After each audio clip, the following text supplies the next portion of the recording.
నష్టపోయిన రైతులందరికీ పరిహారం, పంట నష్టం పైన నివేదిక రాగానే నిర్ణయం. మంత్రి తుమ్మల. రైతులపైన బీఆర్ఎస్ మొసలి కన్నీరు కారుస్తున్నది. గతంలో పంట నష్టపరిహారం పూర్తిగా ఇవ్వనే లేదు, రుణమాఫీ కూడా సగమే చేసిందని ఫైర్. అకాల వర్షాలతో పంట నష్టపోయిన రైతులందరినీ ఆదుకుంటామని వ్యవసాయ శాఖ మంత్రి తుమ్మల నాగేశ్వరరావు తెలిపారు. రైతులను ఆదుకునేందుకు తమ ప్రభుత్వం సిద్ధంగా ఉందన్నారు. కాంగ్రెస్ ఎప్పుడూ రైతుల పక్షానే ఉంటుందని పేర్కొన్నారు. అకాల వర్షాలతో జరిగిన పంట నష్టాన్ని సీఎం రేవంత్ రెడ్డి దృష్టికి తీసుకెళ్లారు. గ్రామాల వారీగా సర్వే చేసి నివేదిక ఇవ్వాలని అధికారులను ఆదేశించారు. ఆ నివేదిక అందిన వెంటనే సీఎం రేవంత్ రెడ్డి ఆదేశాల మేరకు పరిహారం ప్రకటిస్తాం, నష్టపోయిన ప్రతి ఒక్క రైతును ఆదుకుంటామని భరోసా ఇచ్చారు. ఈ మేరకు తుమ్మల బుధవారం ఒక ప్రకటన విడుదల చేశారట. ఎన్నికల కోసం, రాజకీయాల కోసం ఉత్తుత్తి మాటలు చెప్పం, ఉత్తుత్తి పథకాలు ప్రకటించాం, బీఆర్ఎస్ నేతలు ప్రేరేపణను మానుకోవాలి అని ఆయన అందులో పేర్కొన్నారట. ఎకరాకు 10,000 అని ఇందులో ఆయన అన్నారని ఒక వార్త కనబడతా ఉన్నది. అకాల వర్షాలతో పంట నష్టపోయిన రైతులకు పరిహారం, నష్టం పైన సర్వేకు ఇప్పటికే అధికారులకు ఆదేశాలు ఇచ్చాం. గతంలో యాసంగి పంటకు మే నెల వరకు రైతు బంధు ఖజానా ఖాళీగా ఉన్న రైతు బంధు నిధులు జమ చేస్తున్నాం. 4 నుంచి 5 ఎకరాలు ఉన్న రైతులకు 2 రోజుల్లో నగదు బదిలీ పూర్తి చేస్తాం. రుణమాఫీపై ఇంకా నిర్ణయం తీసుకోలేదు మంత్రి తుమ్మల. సో అక్కడ ఏమైపోయింది, బడ్జెట్ లేదు, మొత్తం ఆర్థిక సంక్షోభము, అట్లా నెట్టుకొచ్చే ప్రయత్నం చేస్తున్నారు. ఇప్పుడు జనం నుంచి వచ్చే క్వశ్చన్ ఏంటంటే, మరి ఇప్పుడు ఏమి లేనప్పుడు మీకు తెలుసు కదా ఎందుకు హామీలు ఇచ్చినారన్న బేసిక్ క్వశ్చన్ వస్తున్నది. ఎలక్షన్లు కదా, తప్పలేదు మరి ఏం చేస్తామన్నది ఆఫ్ ది రికార్డ్ వాళ్ళ నుంచి వినిపిస్తున్న మాట. సో ఏది ఏమైనా మీరు కనుక ఈ అన్ని హామీలు, అట్లీస్ట్ రైతు బంధు, పెన్షన్లు, ఇవన్నీ, రుణమాఫీ, మీరు కౌలు రైతులకు ఇస్తామన్న డబ్బులు, ఇవన్నీ ఇవ్వకపోతే మీ మీద చాలా వ్యతిరేకత వచ్చే అవకాశం కనబడతా ఉంది.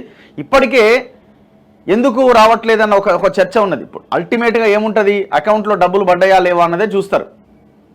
కేసీఆర్ ఏం చేసిండు, భూములమ్మో ఇంకోటమ్మో ఏదో రకంగా మొత్తం ఒక సంక్షోభాన్ని క్రియేట్ చేసి ఆ పైసలు వేసే ప్రయత్నం చేసిండు. ఇవి ఉన్నాయన్నీ నాకేసినారు, ఇప్పుడు ఏముంది, జీరో, కింద మీద పడుతున్నారు. ఇప్పుడు ఇక్కడ సంతోషించాల్సిన విషయం ఏంటంటే కనీసం ఒక రివ్యూ అన్న జరుగుతున్నది. గతంలో కేసీఆర్ వరంగల్ జిల్లా జనగామ ప్రాంతంలో పంట నష్టపోయిన రైతులను వెళ్ళి పరామర్శించి మీకు 500 కోట్లు వేస్తాం, 600 కోట్లు వేస్తాం అని చెప్పొచ్చి ₹1 వేయాలి. వాళ్ళు అన్నింటికీ రైతు బందే చెప్పినారు, ఇన్పుట్ సబ్సిడీ లేదు, పరికరాల మీద సబ్సిడీ లేవు, అన్నీ ఎత్తేసినారు, ఎరువుల రేట్లు పెరిగినాయి. ఇప్పుడు కనీసం వీళ్ళు రివ్యూ చేస్తున్నారు. మరి కేసీఆర్ లాగా కాకుండా వీళ్ళు ఇచ్చిన హామీకి కట్టుబడి ఉంటారా లేదా అన్నది చూడాలి. రైతులు చాలా తీవ్రంగా నష్టపోయారు. దాదాపు 38,000 నుంచి 50,000 ఎకరాల్లో పంట నష్టం జరిగింది. అసలు అవసరమైతే రేవంత్ రెడ్డి గారు ఇప్పటికే రివ్యూ చేయాలి. రివ్యూ చేస్తూ పంట నష్టపోయిన ప్రాంతాలను మీరు ఒక్కరోజు వెళ్ళి పరామర్శించడానికి ఇబ్బంది ఏంటి, వెళ్ళాలి, గ్రౌండ్కి వెళ్ళాలి. ఇప్పుడు ఎంతసేపు ఎంపీ సీట్లైనా మిగతా వాళ్ళు చూసుకుంటారు కదా, అది పార్టీకి సంబంధించింది, మీరు ఫోన్లో కూడా హ్యాండిల్ చేయొచ్చు కదా. ఈ ఎంపీ టికెట్ల కోసం ఢిల్లీ దాకా పోయి అక్కడ చర్చలు జరిపే బదులు ఇక్కడ రైతుల దగ్గరికి వెళ్ళి పరామర్శిస్తే ఇంకా 4 ఓట్లు మీకు ఎక్కువ పడతాయి. మేము కేసీఆర్ లాగా కాదు, నేను పరామర్శకు వచ్చినా మీకు 2 రోజుల్లోగా మీ అకౌంట్లో డబ్బులు పడతాయి, ఈ నష్టపరిహారానికి డబ్బులు, ఈ పంట నష్టపోయిన వాళ్ళకి సంబంధించి కూడా మేము ఒక బీమా పథకాన్ని తెస్తున్నాం, కేసీఆర్ కేంద్ర ప్రభుత్వ పథకాన్ని గాలికి వదిలేసిండు, మేము అడాప్ట్ చేసుకుంటున్నామని మీరు చెప్పాలా.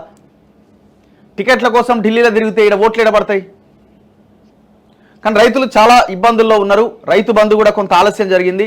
రైతు రుణమాఫీ అంశం ఇంకా చర్చకు రాకపోవడం వల్ల రైతులు ఆత్మహత్యలు చేసుకుంటున్నారు. ఎక్కడి రుణాలు అక్కడే ఆగిపోయి ఉన్నాయి. దీని మీద గవర్నమెంట్ ఇమీడియట్గా నిర్ణయం తీసుకోవాలి. జనం ఎందుకు ఇంకా రోడ్ల మీదకి వస్తలేరు అంటే వెయిట్ చేస్తున్నారు. మొన్ననే మీకు అధికారం ఇచ్చినాం కదా, సరే చూద్దాం ఏం చేస్తారో అన్న ఒక ఆలోచనతో అయితే ఉన్నారు. ఏదేమైనా కేసీఆర్ అంత దుర్మార్గ పరాచక పరిపాలన అయితే ఎవడు చేయడు. దానికి అల్టిమేట్గా ఆ లైన్కి మనం రావాల్సిందే. చూడండి ఒకసారి, 20,000 ఎకరాల్లో దెబ్బతిన్న పంటలు, ఇందులో 4,500 ఎకరాల్లో కూరగాయల పంటలకు నష్టమట వ్యవసాయ శాఖ అంచనా వేస్తున్నదట. నెక్స్ట్ మిగతా వార్తల్లో